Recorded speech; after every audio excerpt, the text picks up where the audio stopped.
The letter trembled in my hands as I stared at the familiar handwriting I hadn't seen in 12 years.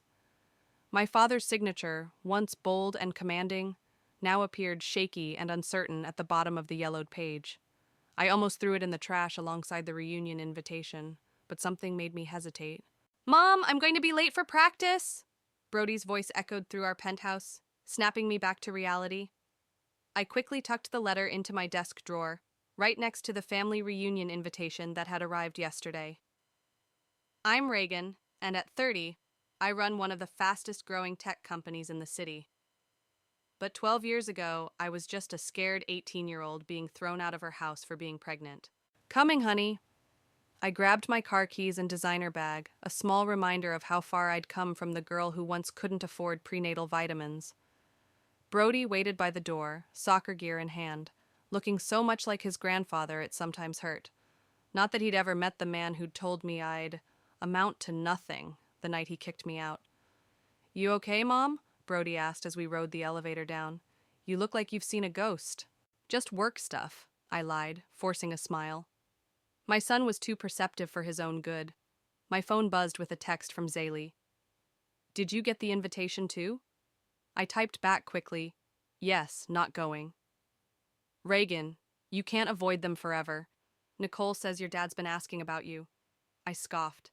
Nicole, my perfect younger sister, who'd never disappointed our father a day in her life. The golden child who'd followed his path to law school while I built my empire from nothing. After dropping Brody at practice, I headed to the office where Clyde was waiting with coffee and concern. "You're late," he said, studying my face. "And you look terrible." "Thanks for the compliment." I sank into my chair, the letter's words still burning in my mind. "Spill it," Clyde demanded, perching on my desk. "What's wrong?"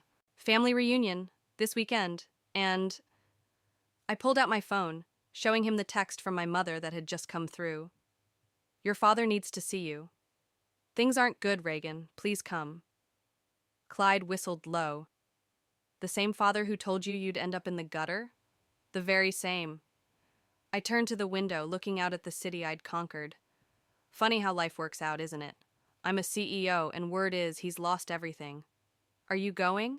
Before I could answer, my assistant knocked. "Ms. Williams, your mother's here." My mother stood in the doorway, looking older than I remembered. Her designer clothes couldn't hide the worry lines around her eyes. "Reagan, we need to talk." "I'm busy, Mom." "It's about your father." She stepped inside, closing the door. "He's homeless, Reagan. Has been for months." The words hit me like a physical blow. Neil Williams, the man who'd built his law firm from the ground up, who'd preached about reputation and family name, was homeless? "Why are you telling me this?" "Because he's sick, and he's sorry, and this might be your last chance to—" "To what?" I cut her off. "To forgive him? To help the man who threw his pregnant daughter out into the cold?" "To free yourself," she said quietly. "You've spent 12 years proving him wrong. Maybe it's time to let go of the anger." I opened my desk drawer and pulled out the letter. "Did you know about this?" Her face paled. "Where did you find that?" "It was mixed in with some old papers. A letter he wrote the night he kicked me out, saying he was right to do it, that I'd never succeed without his name and connections." I laughed bitterly. Guess he was wrong about that. "Reagan, please come to the reunion. If not for him, then for Brody. He deserves to know his family." The mention of my son made me pause.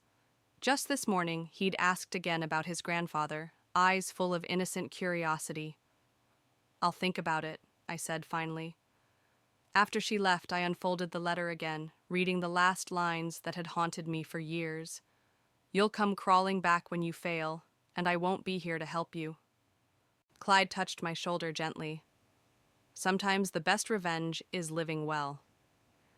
"And sometimes," I said, "it's watching karma do its work." But as I said it, I thought of Brody's eyes, so like his grandfather's, and wondered if revenge was really what I wanted after all these years. My phone buzzed again. Another text from Zaylee. "Your dad's asking about Brody, too. What are you going to do?" I stared at the reunion invitation on my desk, my father's desperate words from my mother echoing in my mind. The man who'd once held all the power was now powerless. And here I sat, in my corner office, finally holding all the cards. The question was, what would I do with them? You're really going? Brody bounced excitedly in the passenger seat as we pulled up to my childhood home. The Victorian mansion looked smaller than I remembered, its paint peeling around the edges. Just for a few hours, I said, gripping the steering wheel tighter. And remember what we talked about? Stay close to you or Aunt Zaylee, he recited. Don't wander off, and don't, he hesitated, don't talk to Grandpa unless you say it's okay. My heart clenched. I'd tried to prepare him, but how do you explain to a 12-year-old that his grandfather might not be the person he's imagined? Zaylee was waiting on the porch, arms crossed. About time you showed up, she called out. Nicole's been running her mouth for an hour about how you're too good for family now. Some things never change, I muttered, helping Brody with his backpack. Inside, the house smelled of Mom's famous pot roast and decades of memories. Family photos lined the walls, most of them taken after I'd left, I noticed. Nicole's graduation, her wedding, her perfect life on display. Reagan! Mom rushed forward to hug me, then Brody. And my handsome grandson. You've grown so much. Where is he? I asked quietly. Mom's smile faltered. In the backyard. He's different, Reagan. Try to remember that. Nicole appeared in the doorway, designer dress highlighting her pregnant belly. Well, well, the prodigal daughter returns. Nice to see you too, Nicole. I forced a smile. Congratulations on the baby. At least I waited until marriage, she said sweetly. Mom, did you tell Reagan about the trust fund? Nicole, Mom warned, but I was already bristling. What trust fund? The one Dad set up for my baby. Nicole smiled wider. He said he wanted to do things right this time. Make up for past mistakes. The words hit like a slap. Before I could respond, Brody tugged at my sleeve. Mom, can I go see the treehouse? Sure, honey. Zaylee, would you... Come on, kiddo, Zaylee said, leading him away. I'll show you where your mom used to hide her diary. I turned back to Nicole. So, he's trying to buy his way back into the family? He's trying to make amends, Mom said. He's changed, Reagan. Losing everything. It broke something in him. Good, I snapped, then immediately regretted it when I saw Brody watching from the hallway. That's when I saw him through the window. My father, once an imposing figure in expensive suits, sat hunched on a garden bench in threadbare clothes. His hair had gone completely gray. He's been living in a shelter, Mom said softly, working odd jobs, the firm, everything. It's all gone. I stepped onto the back porch, my heels clicking against the wood. He looked up, and for a moment, I saw the ghost of his former authority in his eyes. Reagan, he said, his voice rough, you look successful. No thanks to you. He flinched. I deserve that. You deserve a lot more than that. Is that... He pointed past me. Is that my grandson? I turned to see Brody watching us through the screen door. My protective instincts flared. You lost the right to call him that 12 years ago. Please, he said, standing shakily. I know I can't make up for what I did, but... Mom? Brody called out. Can I come say hi? I closed my eyes, remembering my father's words the night he threw me out. No daughter of mine would bring such shame to this family. Not yet, honey, I called back. Go help Grandma in the kitchen. When I looked back at my father, tears were streaming down his weathered face. I was wrong, he whispered. About everything. You're everything I should have been proud of. Stop, I said. Just stop. You don't get to cry now. You don't get to act sorry just because karma finally caught up with you. Reagan, Mom called from the door. Dinner's ready. The meal was excruciating.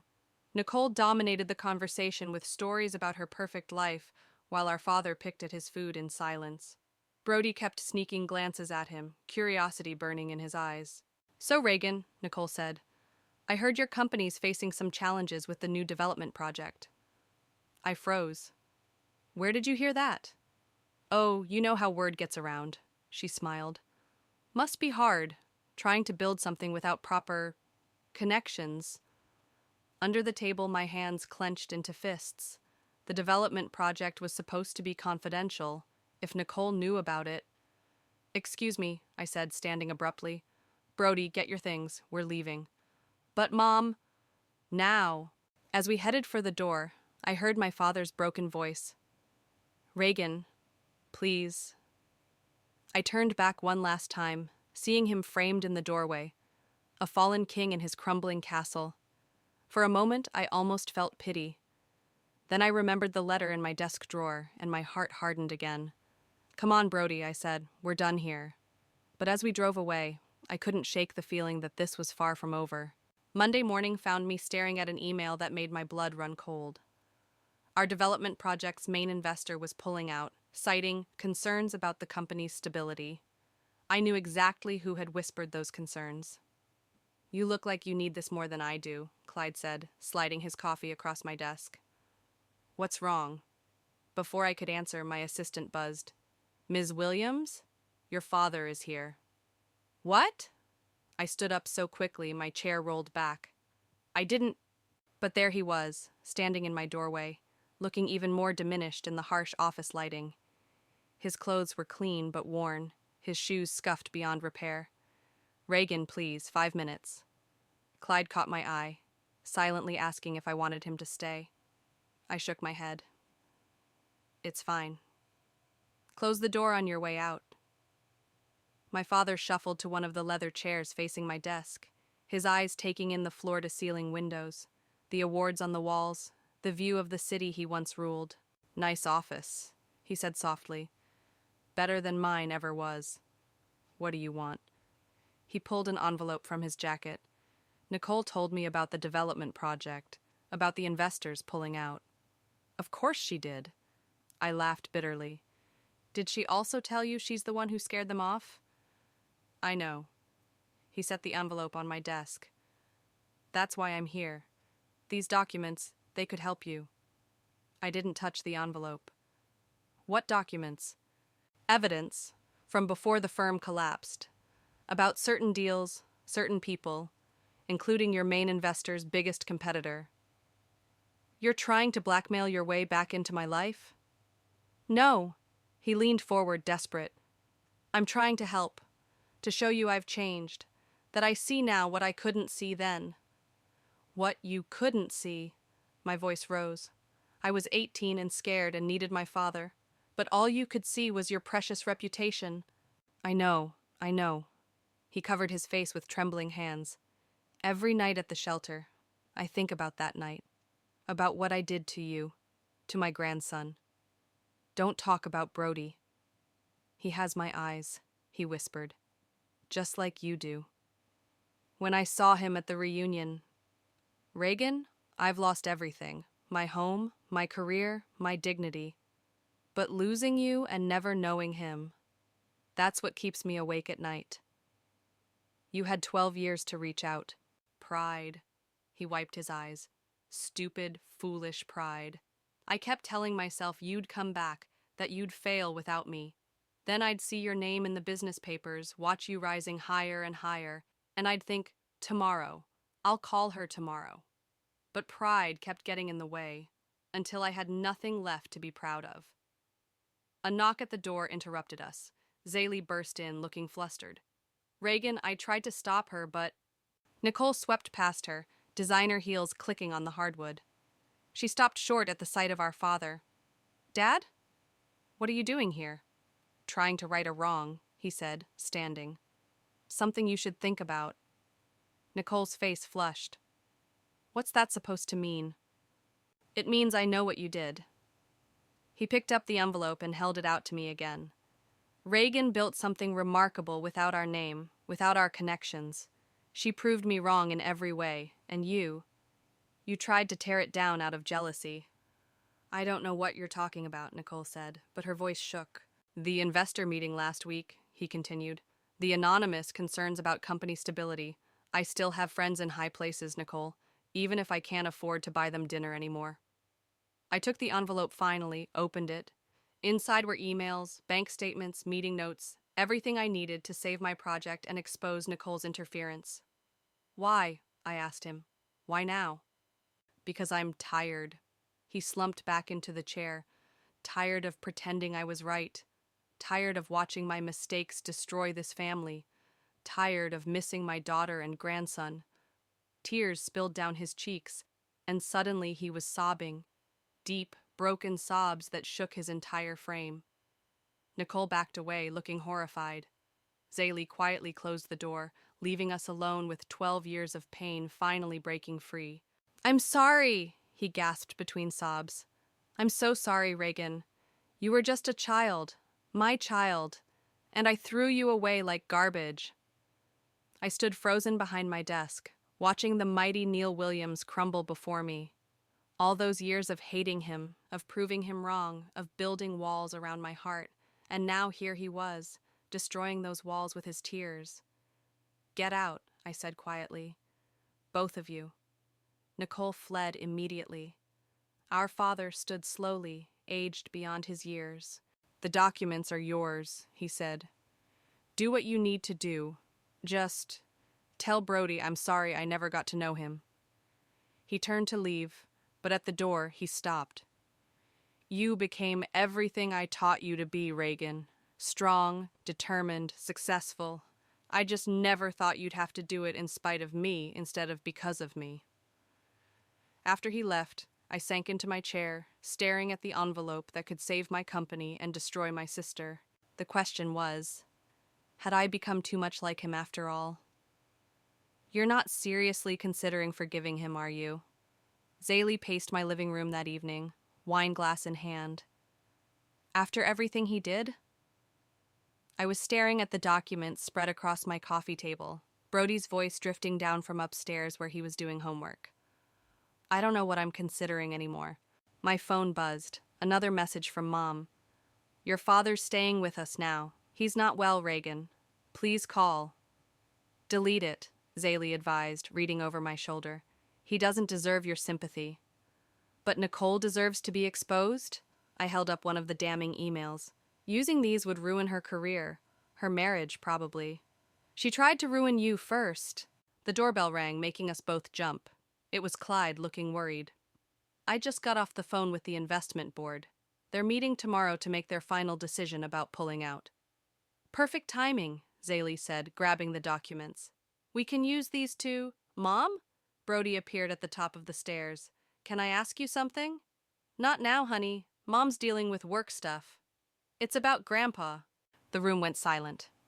Clyde and Zaylee exchanged glances as Brody came down the stairs, clutching his phone. "I found his old law firm online," he said. "There are articles about what happened, about how he lost everything trying to help people who couldn't pay." "What?" I grabbed his phone. Sure enough, there were the headlines from 2 years ago. "Prestigious law firm collapses after pro bono cases drain resources." "He took on too many charity cases," Brody continued. "The article says he started defending people who'd lost their homes, their savings. People like he is now." "That doesn't change what he did to your mother," Zaylee said sharply. "No," Clyde spoke up, surprising me. "But it might explain why he finally understands what he did wrong." My phone rang, Nicole's name flashing on the screen.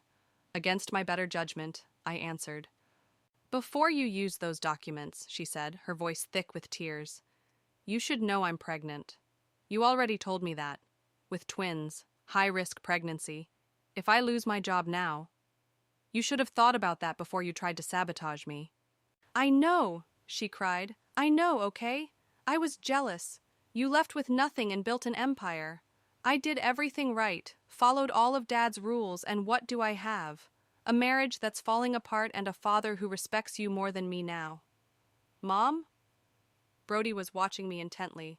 "Remember what you always tell me about being the bigger person?" I closed my eyes, feeling a headache coming on. "Nicole, I'll call you back." Clyde sat beside me on the couch. "You know, there's more than one way to win here." "What do you mean?" "Use the documents, but not to destroy Nicole. Use them to save your project and then—" He gestured to Brody. "Show your son what real strength looks like." "By forgiving them?" I scoffed. "By rising above them," he corrected. "Show Nicole and your father that you're successful, not because you're like them, but because you're better than them." My phone buzzed again, a text from Mom with a photo attached. It showed my father sitting on their porch, holding an old picture of me as a baby. He looked broken, lost. I found him like this, Mom's text read. He sits there for hours sometimes, just looking at old photos. You know what I think? Brody said, reading the text over my shoulder. I think Grandpa's punishing himself more than you ever could. When did you get so wise? I asked, pulling him close. I had a good teacher. He hugged me back. You always say success is the best revenge, right? Well, maybe forgiveness is the best success. Zaylee threw up her hands. I can't believe you're all falling for this. He's manipulating you, Reagan, just like he always did. Maybe, I admitted. But Brody's right. I've spent 12 years proving I'm not what Dad said I was. Maybe it's time to prove I'm not what he was either. I picked up my phone and dialed Nicole's number. Meet me at the office tomorrow morning. Bring Dad. We're going to fix this, all of it. After I hung up, Clyde squeezed my hand. You're sure about this? No, I said honestly. But I'm sure about who I want to be, and that person isn't someone who destroys their sister to win a fight. Even if she deserves it? Zaylee asked. I looked at Brody, who was gathering up the documents with careful hands. Maybe especially then. Later that night, after everyone had left, I found Brody looking at old family photos on his phone. Mom, he said quietly, do you think Grandpa really changed? I thought about the broken man in my office, crying over his mistakes. I think he did. The question is, have I? Tomorrow would answer that question. For better or worse, I was about to find out exactly what kind of person I'd become. The morning sun streamed through my office windows as Nicole and our father arrived. Nicole's designer dress couldn't hide her nervous fidgeting, while Dad looked like he hadn't slept in days. Sit, I said, gesturing to the chairs. Clyde stood by the window, a silent supporter. Before you start, Nicole blurted out, I need to explain. No, I cut her off. First, you're going to listen. I spread the documents across my desk. These emails prove you contacted our investors. They prove you spread rumors about our company's stability. They prove you committed corporate sabotage. Dad shifted uncomfortably. Reagan? I'm not finished. I held up my hand. Nicole, do you know what these contracts could do to you? To your career? To your perfect life? She nodded, tears welling up. I know. Good. I gathered the papers into a neat pile. Because I'm not going to use them. Both of them stared at me in shock. What? Nicole whispered. Instead, you're going to fix this. You're going to call every investor you spoke to and retract your statements. You're going to tell them you were wrong. And then, I took a deep breath, you're going to come work for me. Work? For you? In our legal department, where you can use your skills to help the company instead of trying to destroy it. I leaned forward. Consider it your chance to prove you're more than Dad's perfect daughter. Nicole's hand went to her pregnant belly. Why would you do this? Because I'm tired of this family destroying each other. I turned to our father. Which brings me to you. He straightened in his chair, preparing for the worst. Those charity cases that bankrupted your firm, I said. Tell me about them. His eyes widened in surprise. After you left, after seeing what happened to you, I started seeing things differently. Started seeing the people I'd ignored before. Single parents, kids thrown out by their families, people who needed help but couldn't afford it. So you helped them until it cost you everything? He nodded. It wasn't enough. Could never be enough. But it felt right. Like karma, Nicole muttered. No, he corrected her. Like redemption. I opened my drawer and pulled out his old letter, the one where he'd predicted my failure. I kept this all these years, used it as fuel. Every time I wanted to give up, I'd read it and push harder. His hands shook as he took it. I was so wrong. Yes, you were. I stood up and walked to the window. But so was I, in a way. I let your words define me for 12 years. Built my whole life around proving you wrong. You did prove me wrong, he said, in every way possible. Maybe, I turned back to face them. But now I need to prove something to myself. I took the letter from his hands and ripped it in half, then quarters, then dropped the pieces in my trash bin. Nicole gasped softly. I have a proposition for both of you, I said. Dad, we're launching a foundation alongside our development project. It'll provide legal aid to families in crisis. I want you to run it. He stared at me, mouth open. But I have nothing left to offer. You have experience, both in success and failure, and I swallowed hard. And you have a grandson who'd like to know his grandfather. The real one, not the one from 12 years ago. Tears rolled down his cheeks. Reagan, I don't deserve. This isn't about what you deserve, I interrupted. It's about who I choose to be. And I choose to be someone who gives second chances. My phone buzzed, a text from Brody. Did you tell them yet? There's one condition, I added. Sunday dinners, at my house, all of us, including Brody. We start rebuilding this family the right way. Nicole wiped her eyes. Even after what I did? Especially after what you did. Because that's what family should do. Help each other up, not tear each other down. Dad stood shakily. I don't know what to say. Say you'll try. That's all I'm asking, that we all try to be better than we were. He stepped forward, arms slightly raised, asking permission. For a moment I was 18 again, standing in his study, waiting for him to understand, to accept, to love me anyway. This time I stepped into his embrace. I'm so proud of you, he whispered, holding me tight. So proud of the woman you've become, without me, despite me. Nicole joined our hug, her pregnant belly pressing against us. I'm sorry, she whispered, for everything. Over their shoulders, I saw Clyde smiling, giving me a thumbs up. My phone buzzed again. Another text from Brody. Can I come to the office now? Looking at my broken, healing family, I texted back, yes, come meet your grandfather, the real one. Sometimes I realized the hardest person to forgive isn't the one who hurt you. It's the person you became while protecting yourself from being hurt again. Grandpa, tell me about the case with the homeless shelter again, Brody said, helping set the table for our third Sunday dinner. Dad's eyes lit up as he launched into the story, his hands gesturing animatedly. It was my last big case before everything fell apart, he explained. 200 families about to lose their temporary housing because some developer wanted to build luxury condos. I watched them from the kitchen, where Mom and Nicole were helping me with dinner. 3 weeks had passed since our office confrontation, and while things weren't perfect, they were different. Reagan, Nicole called softly, the sauce is burning. Sorry. I stirred the pot, trying not to smile as Brody hung on every word of Dad's story. The doorbell rang. Clyde, right on time. He'd become a regular at these dinners, though neither of us talked about why. I brought wine, he announced, then lowered his voice as he passed me, and some interesting news about the development project. Before I could ask what he meant, Dad's voice rose from the dining room. And then the judge ruled in our favor. The shelter stayed open and he broke into a coughing fit that made us all freeze. Dad! Nicole rushed to his side with water. I'm fine, he wheezed, but his face was pale. Just got excited. Mom shot me a worried look. We'd all noticed how his health seemed to be declining, but he refused to see a doctor. Pride, again, always pride. Actually, Clyde said, clearing his throat, that shelter is part of what I wanted to discuss. It's one of the properties involved in our development project. The room went silent. What do you mean? I asked.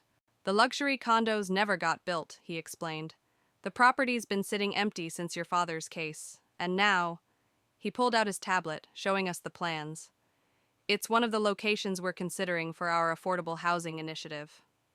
Dad stared at the screen, his hands trembling. You're going to save it? Better, I said, understanding Clyde's idea.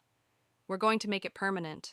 Real homes for those families, not just temporary shelter. And, Clyde added, we'd like you to oversee the legal side of the transition, sir. Through the foundation, of course. Brody beamed. See, Grandpa? You get to finish what you started. Dad's eyes welled up, but another coughing fit hit him. This one was worse, leaving him gasping for air. That's it, Mom declared. We're taking you to the hospital, now. Don't be ridiculous, he protested. I just need. Don't you dare, I cut in. Don't you dare let pride stop you from getting help. Not again. He looked at me, really looked at me, and I saw the moment he understood the parallel. Okay, he whispered. Okay. Hours later, we sat in the hospital waiting room while doctors ran tests. Brody had fallen asleep with his head in my lap, while Nicole paced, one hand on her belly. He was living on the streets for months, Mom said quietly. Who knows what damage that did? Clyde brought us coffee, his hand lingering on mine as he passed my cup. He's tough, like his daughter. Finally, a doctor emerged. Family of Neil Williams? We all stood, even Brody, suddenly wide awake. It's pneumonia, she said. Quite severe, and there are some concerning markers in his blood work that we'd like to investigate further. What kind of markers? Nicole demanded. We'll need to run more tests, but... The doctor hesitated. There are indicators of possible lymphoma. The word hit like a physical blow. Cancer. The great equalizer coming for the man who once thought himself untouchable. Can we see him? Brody asked in a small voice. The doctor smiled kindly. Of course, but just for a few minutes. Dad looked impossibly frail in the hospital bed, but his eyes were clear when we entered. I'm sorry, he said immediately. I should have listened sooner. Shh, Mom soothed, taking his hand. Rest now. No, he struggled to sit up. Reagan, the foundation, the shelter project, I need to know it'll be handled right. Dad, don't promise me, he insisted. Promise me you'll finish what I started. What we started. I thought about that scared 18-year-old girl, about how far we'd both come, about second chances and redemption and the legacies we choose to leave. I promise, I said, but you have to promise something too. Anything. Promise you'll fight. Not just the pneumonia, everything. Whatever comes next. Promise you'll let us help you this time. He squeezed my hand, tears rolling down his cheeks. I promise. Brody climbed carefully onto the bed beside him. Tell me more about the shelter case, Grandpa. Please? As Dad's weak voice began the story again, I felt Clyde's arm slip around my waist. Outside the window, the city lights twinkled like stars, reminding me that sometimes our greatest battles aren't fought in boardrooms or courtrooms, but in hospital rooms and around dinner tables, where broken families try to piece themselves back together, one story at a time. The diagnosis came on a Tuesday, stage 3 lymphoma. I was in the middle of a board meeting when Mom called, her voice breaking as she delivered the news. He's asking for you, she said, and he has something he needs to tell you. I found him sitting up in his hospital bed, looking through a worn leather portfolio. Nicole was there, her twins kicking visibly beneath her designer maternity dress. Reagan, he said, his voice stronger than I expected. Close the door, please. I did, noting the serious look on Nicole's face. What's going on? Show her, Nicole urged. Dad handed me the portfolio. Inside were documents, property deeds, bank statements, and legal papers dating back decades. I've been keeping these hidden, he admitted. Even after I lost everything. I don't understand. The firm's collapse wasn't just about pro bono cases, he said. I made arrangements, transferred assets, protected certain properties. My hands trembled as I read. You hid money? Not for myself, he said quickly. For the clients, the families we helped. I knew the firm was failing, knew the creditors would come. So I made sure the most vulnerable clients were protected. That's illegal, I whispered. Yes. He coughed, reaching for water. And now I need your help to make it right. Nicole touched my arm. The shelter property? It's technically still owned by a shell corporation Dad created. That's why the luxury developers never got it. The foundation, I realized. You want to transfer everything to the foundation. He nodded. But it has to be done carefully, legally. I won't let my last act be another mistake.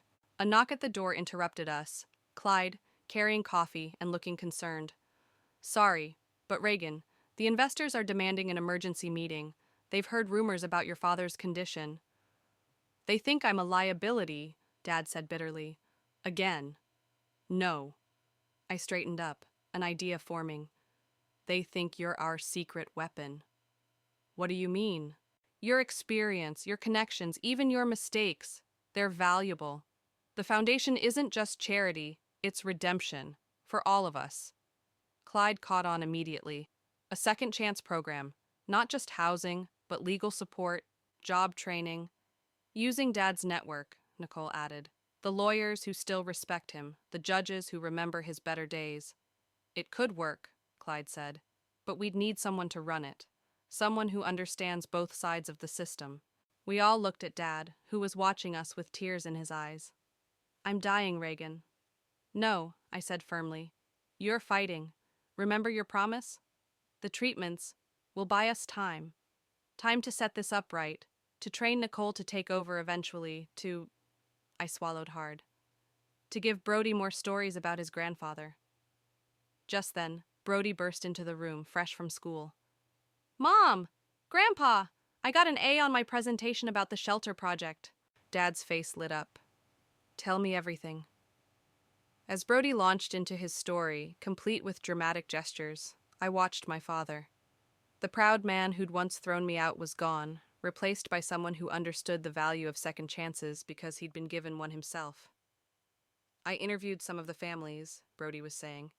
They still remember you, Grandpa. They said you were their hero. Dad's hand shook as he reached for Brody's. I wasn't a hero. I was just trying to make up for my mistakes. That's what heroes do, Brody said simply. Clyde cleared his throat. The investor meeting is in an hour. Go, Dad said. I'll work on these documents. Nicole can help. I hesitated. Are you sure? Reagan, he took my hand. I spent years teaching you how to win at any cost. Now let me teach you how to win by doing what's right. As Clyde and I headed to the door, Dad called out one more time. Reagan, I never told you. That night, when I threw you out, it wasn't about shame or reputation.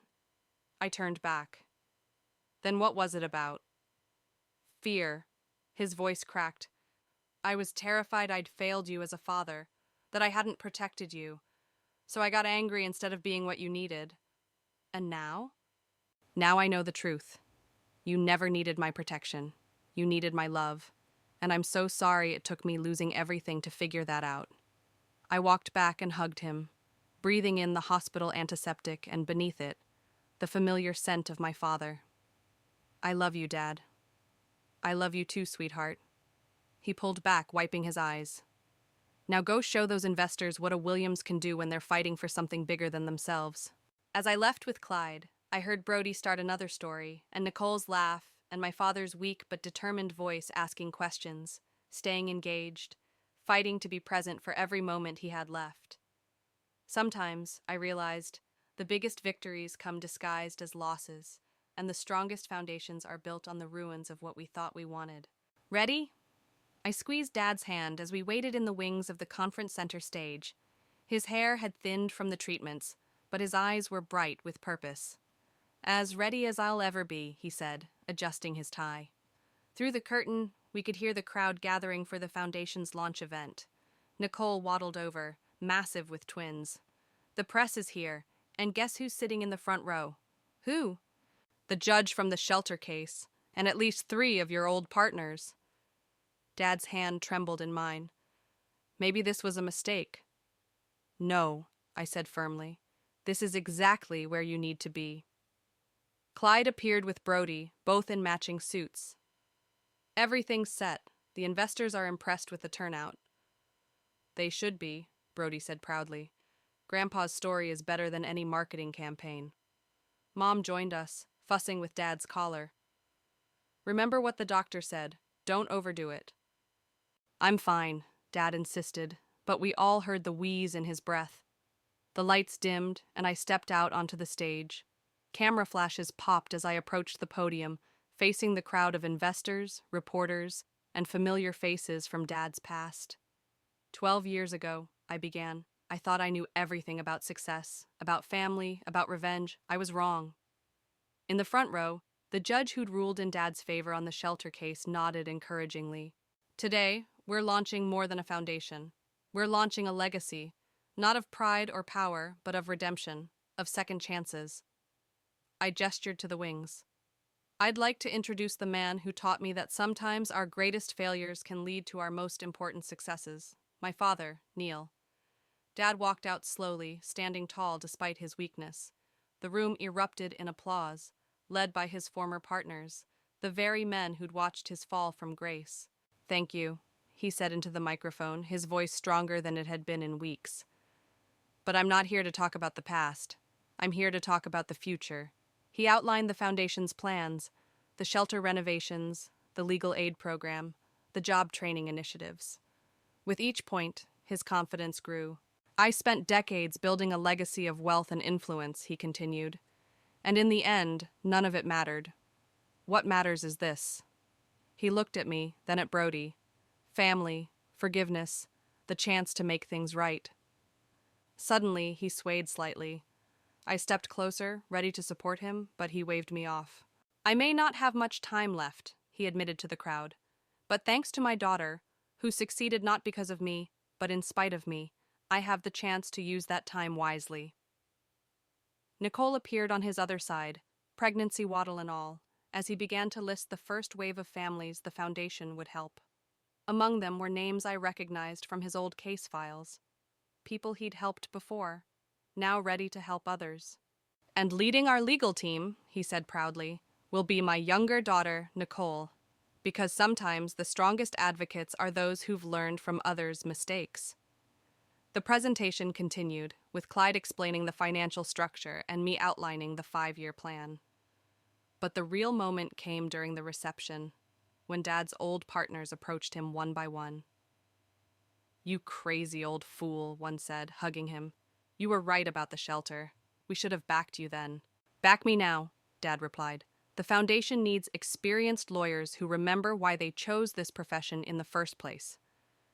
By the end of the night, we had doubled our initial funding and quadrupled our volunteer legal team. But more importantly, we had something else: hope. As the crowd thinned, Dad sat heavily in a chair, exhausted but smiling. Brody perched on the armrest, showing him something on his phone. "Look, Grandpa, I recorded your whole speech. Can we watch it again?" "Tomorrow, buddy." Dad ruffled his hair. "Right now, I need to tell your mother something." I knelt beside his chair. "What is it?" "I've been holding on to guilt for so long," he said softly. "Guilt about throwing you out, about missing Brody's early years, about failing the firm." "Dad." "Let me finish." He took my hand. "Today, watching you up there, seeing what you've built, what we're building together, I finally feel free of it.